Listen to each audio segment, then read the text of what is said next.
پاکستان بنا بھی خون سے ہے، اور اس کو بچانے کے لیے بھی خون کی ضرورت پڑے تو ہم کسی خون سے گریز نہیں کریں گے۔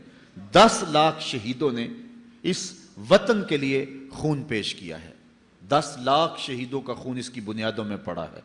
میں اس شخص کو کبھی بھول نہیں سکتا جس نے خود مجھے یہ کہانی سنائی، آج بھی زندہ ہے، گو بڑھاپے کی اس عمر میں ہے کہ اب آنا جانا معطل ہو گیا۔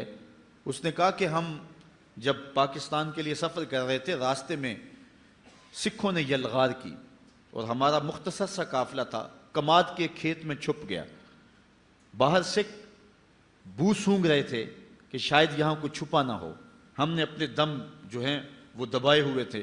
ایک چھوٹا سا بچہ تھا جو کماد کے اس کھیت میں گرمی کی شدت کی وجہ سے روتا تھا، تو سارے لوگ اس کی ماں کو گھورتے تھے، تو اس کی ماں نے اپنے ہاتھوں سے اپنے بیٹے کا گلا دبا دیا۔ یہ کوئی تماشا نہیں ہے، پاکستان کتنے لوگوں کے خون پر مارز وجود میں آیا۔ میں ایک شخص کی کہانی پڑھ رہا تھا، وہ کہتا میں ایک کھیت میں چھپا تھا اور پیچھے سے سکھ اور آگے ستلج کا دریا تھا، اور میں نے سوچا کہ مجھے تیرنا تو آتا نہیں، لیکن کوئی لکڑی پکڑ کر کے میں دریا کے اندر داخل ہو جاؤں، اگر بچ سکا تو بچ جاؤں گا، نہیں تو سکھوں کی تلوار کا شکار تو نہیں ہوں گا، موج دریا میری قبر بن جائے گی۔ وہ کہتا ہے کہ جب میں دریا میں ایک لکڑی لے کر چھلانگ لگائی تو میں نے دیکھا کہ بہت سارے لوگ جو ہیں وہ دریا میں تھے، اور میں نے کہا شاید یہ بھی چھلانگیں لگا کے تیر رہے ہیں، لیکن جب میں نے دیکھا تو سارا دریا لاشوں سے بھرا ہوا تھا۔ میں ان میں سے ایک زندہ تھا جو اس لکڑی پہ تیر رہا تھا، باقی ساری لاشیں جو ہیں وہ دریا میں بہہ رہی تھیں۔ پاکستان کی طرف آنے والے جتنے بھی راستے تھے، گرداسپور، امرتسر، ہوشیارپور یا جتنے بھی علاقے تھے، راستے میں کوئی کنواں ایسا نہیں تھا جس میں مزید لاشوں کے گرنے کی گنجائش موجود ہو۔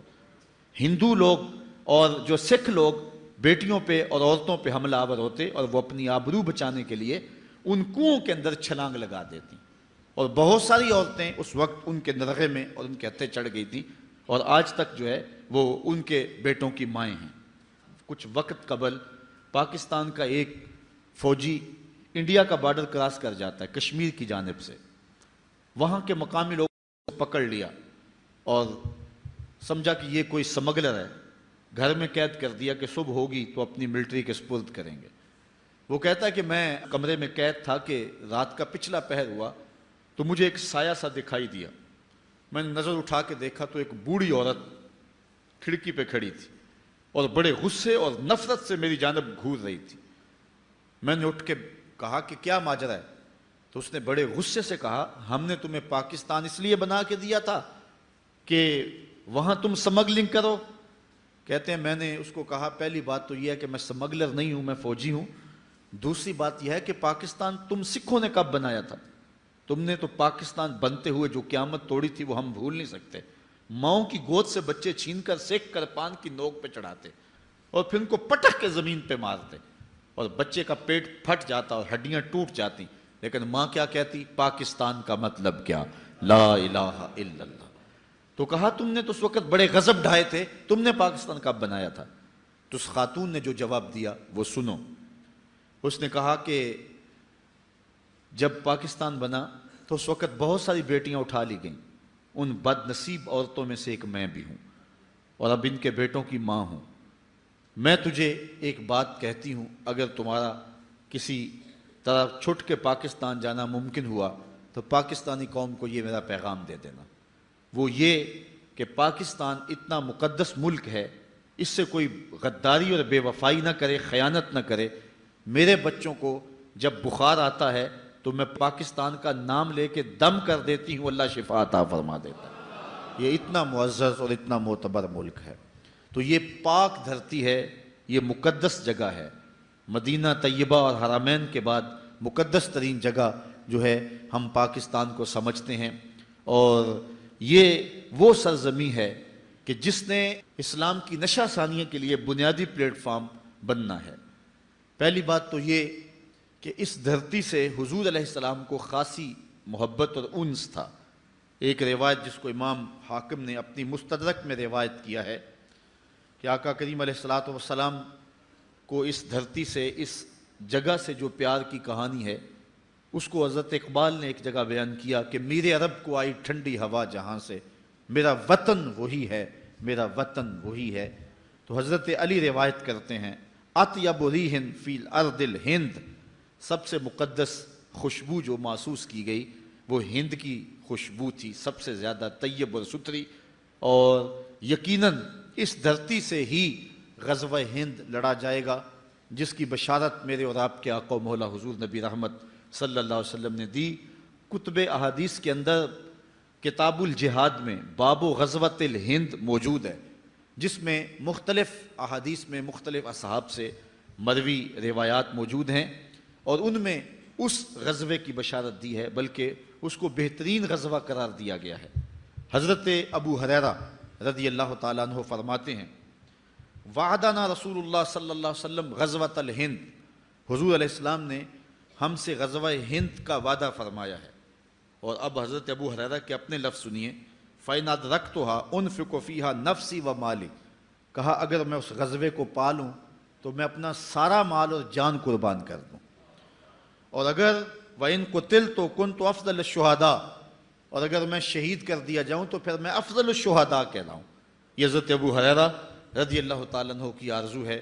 اور دوسری روایت حضرت ثوبان مولا رسول اللہ صلی اللہ علیہ وسلم، حضور کے غلام حضرت ثوبان سے مروی ہے، قال رسول اللہ صلی اللہ علیہ وسلم، کہتے ہیں رسول کریم صلی اللہ علیہ وآلہ وسلم نے ارشاد فرمایا اصابتان من امتی احرزہم اللہ من النار، میری امت کے دو گروہ ہیں جن کو اللہ نے جہنم کی آگ سے آزاد کر دیا ہوا ہے۔ وہ دو گروہ کون کون سے ہیں؟ اصابت تغزو الہند و اصابت تکون مع عیسی ابن مریم، کہا ایک وہ گروہ جو ہند میں غزوے میں شامل ہوگا، اور دوسرا وہ گروہ کے جو حضرت عیسیٰ علیہ السلام کے ساتھ دجال کے مقابلے میں لڑے گا۔ ان دو گروہوں کو اللہ نے جہنم کی آگ سے آزاد کر دیا ہوا ہے۔ میں فیصل آباد میں گفتگو کر رہا تھا تو مجھے ایک نوجوان نے کہا کہ یہ غزوہ کیسے ہوگا؟ غزوہ تو ہوتا ہے جس میں حضور شریک ہوں، تو جس میں حضور شریک نہیں ہوتے تھے تو ان جنگوں کو سریہ کہا جاتا تھا، تو یہ غزوہ کیسا ہوگا جبکہ قرب قیامت میں ہوگا؟ تو میں نے کہا یہ غزوہ اس معنی میں ہوگا کہ حضور علیہ الصلوۃ والسلام کی روحانی تائید اور آقا کریم علیہ الصلوۃ والسلام کی روحانی شرکت اس غزوے میں ہوگی، اور حضور خود قیادت فرمائیں گے۔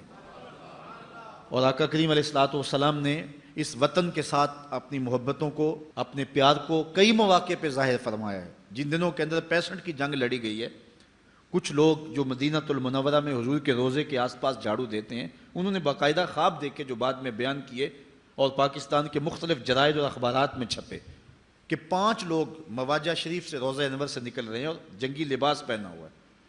تو عرض کی گئی، انہوں نے کہا کہ حضور آپ اس وقت ہنگامی حالات میں کہاں جا رہے ہیں؟ تو ارشاد فرمایا کہ پاکستان پر انڈیا نے حملہ کر دیا، میں مدد کے لیے جا رہا ہوں۔ اور پھر یہ بات پاکستان کی عسکری تاریخ کا عجوبہ ہے کہ صرف 30 سیکنڈ کے اندر، آدھے منٹ کے اندر 65 میں ہم نے انڈیا کے 3 جہاز گرائے تھے۔ صرف 30 سیکنڈ کے اندر 3 جہاز مار گرائے تھے۔ کیا یہ ہماری توپوں کا کمال تھا یا محمد عربی کی نگاہوں کا کمال تھا؟ اس لیے میں کہتا ہوں کہ پاکستان جو ہے یہ مٹنے کے لیے مارز وجود میں نہیں آیا، حضور کی نگاہ فیض سے قیامت تک قائم رہنے کے لیے مارز وجود میں آیا۔ پاکستان ابھی دودھ پیتا بچہ تھا کہ انڈیا نے سازشیں شروع کر دیں، لیکن اتنا طویل عرصہ ہو گیا، آج ہم 64واں آزادی کا جشن منا رہے ہیں۔ گو اس وقت پاکستان جس حالت میں ہے یہ پریشان کن حالات ہے، لیکن پھر بھی اللہ کا کرم ہے کہ آزاد ہے۔ وہ کیا کسی نے کہا تھا کہ ہر چند بگولا مستر ہے، ہر چند یہ خاک آباد سہی، ایک وجد تو ہے ایک رقص تو ہے، بے چین سہی برباد سہی۔ جو بھی ہیں ہم آزادی کی سانس تو لے رہے ہیں، لیکن اس وقت سے لے کر 64 سال ہوئے پاکستان کے خلاف داخلی اور خارجی سازشیں ہو رہی ہیں۔ عالمی غنڈے پاکستان کے وجود کو مٹانے کے لیے کوشاں ہیں، لیکن اللہ کے فضل سے دنیا کے خطے پہ آج بھی پاکستان موجود ہے۔ یوگوسلاویہ کی آپ پوزیشن دیکھیں، دنیا کی 5ویں بڑی آرمی تھی، لیکن جب عالمی طاقتوں نے اس کو برداشت نہ کیا تو 3 سال کے اندر اس کو ٹکڑوں میں بانٹ کے رکھ دیا۔ یوگوسلاویہ 3 سال کا جھٹکا نہیں سہ سکا، اور پاکستان 64 سالوں سے جو ہے وہ چرکے سہ رہا ہے۔ اور یہ جو 10-11 سال ہو گئے ہیں جب سے وہ بدبخت ڈکٹیٹر مشرف آیا ہے، اس وقت سے لے کر آج تک پاکستان کے خلاف غیر اعلانیہ اور کھلی جنگ جاری ہے، لیکن اس کے باوجود پاکستان اللہ کے فضل سے اپنے پاؤں پہ کھڑا ہے اس لیے کہ اس پاکستان کو حضور علیہ الصلوۃ والسلام کی تائید اور حضور علیہ الصلوۃ والسلام کی نظر عنایت حاصل ہے، اور پاکستان کو دنیا کے خطے پہ مٹایا نہیں جا سکتا۔ ابھی قاری صاحب بتا رہے تھے کہ وہ انڈیا میں کوئی لڑکی ہرزہ سرائی کر رہی ہے کہ ہم پاکستان کو توڑ دیں گے، وہ تو اس دن نہیں کہتے تھے جس دن پاکستان بنا تھا، وہ کہتے ہیں یہ چند دنوں کی بات ہے، یہ ہماری جھولی میں آ گرے گا پاکستان پکے ہوئے پھل کی طرح، اور ہم سے بھیک مانگیں گے یہ لوگ۔ لیکن 64 سال ہو گئے، ان کی آرزو نہیں پوری ہوئی۔ وہ آج بھی اکھنڈ بھارت کی بات کرتے ہیں، انہوں نے پاکستان کو قبول نہیں کیا ہے، اور آج بھی ان کے جو گماشتے ہیں اور ان کے جو پیروکار ہیں آج بھی وہ دو قومی نظریے کی مخالفت کرتے ہیں، مختلف فورم پہ، مختلف آرٹیکل میں اور مختلف مقامات پر جو ہے یہ بات کہی جا رہی ہے کہ پاکستان کو بننا ہی نہیں چاہیے تھا۔ ہمارے پاکستان کے چوٹی کا سیاستدان جس کے آگے حکومتیں ہاتھ جوڑتی ہیں ہر دور کے اندر، وہ کراچی سے جو ہے وہ گیا انڈیا میں، اور جا کے وہاں اس نے کہا کہ پاکستان بننا تاریخ کی سب سے بڑی غلطی تھی۔ لیکن پاکستان کے آیان سلطنت اور حکومتیں ان کو کوئی ہوش کے ناخن نہیں ہے، بلکہ اپنی حکومتوں کو مستحکم کرنے کے لیے پاکستان کی بنیادوں سے کھیلتے ہیں۔ پاکستان کا جو قانون ہے اس کے آرٹیکل 62 اور 63 کے اندر لکھا ہوا ہے ہر وہ شخص جو پاکستان کی بنیادی اساس سے اتفاق نہیں رکھتا اس کو پاکستان میں الیکشن لڑنے کا حق نہیں ہے، لیکن وہ لوگ ہی دوبارہ منتخب ہو کر کے آ جاتے ہیں۔ وہ شخص بھی جس نے کہا تھا ہم پاکستان بننے کے گناہ میں شریک نہیں ہے، آج منزل انہیں ملی جو شریک سفر نہ تھے، آج منزلیں ان کا مقدر ہوئی ہیں، اور وہ پاکستان کی تقدیر سے جیسے چاہتے ہیں کھیل سکتے ہیں اور کھیل رہے ہیں۔ لیکن میں یہ بات آپ کو بتاتا ہوں، انڈیا کے مختلف لوگ ان کے سینوں کے اندر قہر و غضب بھرا ہوا ہے کہ ہم مٹا دیں گے، توڑ دیں گے، ٹکڑے کر دیں گے، یہ نوالے کا ٹکڑا مانگے گی ہم سے، کیا کچھ ان کے چینل پہ روز ہوتا ہے، اور وہ کیا کچھ پاکستان کے خلاف زہر نہیں ہوا ہے۔ ہم تو محبت کی پینگیں بڑھاتے ہیں اور ہم ان کے ساتھ تجارت کرنے کے لیے بےتاب ہیں، لیکن ان کی پوزیشن دیکھیے، ان کے جو ہے وہ ٹی وی اینکر دیکھیں، ان کے جو ہے وہ صحافی دیکھیں، ان کے قوم کے لوگ دیکھیں، اور وہاں کے جو ہے وہ دو قومی نظریے کے مخالفین جو ہے وہ کلمہ گو ہیں ان کو بھی دیکھ لیں۔ یہ پچھلے دنوں کے اندر ایکسپریس کے اوپر جو ہے وہ ایک انٹرویو جاری کیا گیا تھا اسد مدنی کا، اس کو آپ دیکھیں، جو ہے وہ نیٹ پہ جائیں اور جا کے ایکسپریس سے اس کے نام پہ لکھیں اور دیکھیں کہ اس نے کیا جو ہے وہ کہا ہے اور پاکستان کے بننے کی کیسے مخالفت کی ہے۔ وہ پوری ہندوستانی قوم وہ کس طرح پاکستان کے خلاف زہر اگل رہی ہے، اور ہم ان سے دوستی کا ہاتھ بڑھانے کے لیے بے چین ہیں۔ ہم اس کو بڑا بھائی سمجھتے ہیں اور اس کے ساتھ ہم تعلق رکھنا چاہتے ہیں۔ جب تک ہم دشمن کو دشمن نہیں سمجھیں گے اتنی دیر تک جو ہے وہ اپنے آپ کو مضبوط نہیں کر سکیں گے۔ باقی یہ بد نصیب لوگ، ان لوگوں کا مقدر، ان لوگوں کی قسمت ہی نہیں ہے کہ پاکستان کو آگے لے کے جائیں۔ انشاءاللہ وہ وقت آئے گا کہ پاکستان میں صالح قیادت آئے گی، پھر پاکستان کے اندر ہر طرح کے وسائل اللہ تعالیٰ جل شانہ اس طرح کھڑے کر دے گا کہ جس طرح جو ہے وہ پانی کی طرح بہا دیے جاتے ہیں۔ پاکستان کے اندر اللہ کے فضل سے، یہ ڈاکٹر سمر مبارک کا بیان تھا کہ اتنا کوئلہ ہے، ہم 500 سال تک قوم کو انرجی فراہم کرتے رہے بجلی سمیت، تو 500 سال تک جو ہے وہ کوئلہ ختم ہونے کا نام نہ لے۔ اس طرح بہت کچھ ہے جو پاکستان کے پہاڑوں میں معدنیات کی صورت میں رکھا ہوا ہے۔ اللہ تعالیٰ نے ہمیں سبز زمینیں دی ہیں، پہاڑ دیے ہیں، دریا دیے ہیں، چاروں موسم دیے ہیں۔ یہ اللہ تعالیٰ کی خاص عنایت اور کرم نوازیوں کا مظہر ہے یہ خطہ، اور اس خطے کو ہم نے آگے لے کے جانا ہے، اور اس کے لیے ہم نے کوشاں رہنا ہے۔ پاکستان میں نظام مصطفیٰ کے لیے اپنے نعرے کو کبھی بھی نہیں چھوڑنا ہے، اور یہی پاکستان کا مقصوم ہے۔ اصل ہمارے ساتھ جو کچھ ہو رہا ہے، میرا تجزیہ یہ ہے، میں جگہ جگہ یہ کہتا ہوں، یہ ہمیں سزا مل رہی ہے۔ ہم نے اس نعرے سے بے وفائی کی ہے، ہم نے یہ اعلان کیا تھا، یہ بات کہی تھی، یہ نعرہ لگایا تھا، پاکستان کا مطلب کیا؟ لا الہ الا اللہ، قانون ریاست کیا ہوگا؟ محمد الرسول اللہ۔